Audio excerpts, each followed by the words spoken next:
Sosok Devara Putri Prananda, caleg DPR, otak pembunuhan bermotif cinta segitiga di Bogor. Calon anggota DPR RI bernama Devara Putri Prananda jadi otak dibalik pembunuhan Indriana Dewi Eka Saputri, 24 tahun, di kawasan Bogor, Jawa Barat. Devara bersama kekasihnya bernama Didot Alfiansyah adalah pelaku utama pembunuhan. Kasus pembunuhan ini disebabkan cinta segitiga antara Devara, Indriana, dan Didot. Devara mengajak temannya bernama Muhammad Reza menghabisi nyawa Devara. Pembunuhan dilakukan karena Devara mengetahui Didot yang merupakan kekasihnya juga menjalin hubungan dengan Indriana. Devara meminta Didot menghabisi nyawa Indriana. Didot mau dengan mengajak Reza melakukan pembunuhan tersebut. Mereka semua melakukan ini secara terencana, kemudian mencari tempat yang aman untuk melakukan pembunuhan terhadap korban. Kata Dirkrimum Polda Jabar Kombes Pol Surawan usai olah TKP di Jalan Bukit Pelangi Sentul, Kecamatan Babakan Madang, Kabupaten Bogor, Jabar, Jumat 1 Maret 2024. Sosok Devara Putri Prananda merupakan caleg dari Partai Garuda Dapil Jabar 9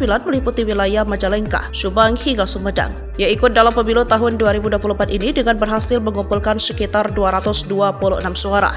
Devara masih berusia 24 tahun. Dalam pemilu tersebut, Devara mempunyai misi untuk menjalankan program kesehatan gratis untuk mereka yang kurang mampu.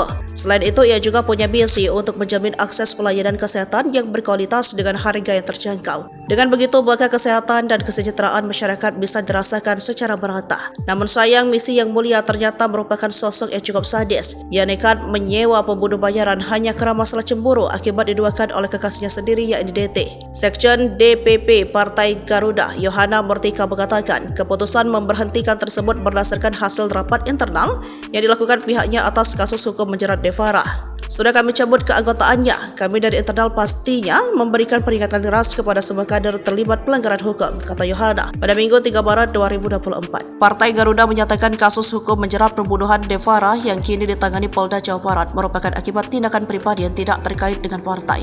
Sementara perihal sosok Devara secara pribadi, Yohana menuturkan secara pribadi tidak mengetahui karena tak mengenal langsung selama tersangka aktif sebagai kader. Partai Garuda juga berharap kasus pembunuhan yang dilakukan Devara tersebut tidak dikaitkan dengan partai dan menyampaikan belasungkawa atas kejadian menimpa Indriana. Karena itu urusan pribadi bukan masalah partai. Namun kami tetap berempati perihal kasus tersebut. Semoga masalahnya cepat terselesaikan, ujar Yohana. Sebagai informasi, Devara, Didot, dan Reza kini sudah ditetapkan sebagai tersangka pembunuhan berencana terhadap Indriana oleh penyidik di Treskrimum Polda Jawa Barat.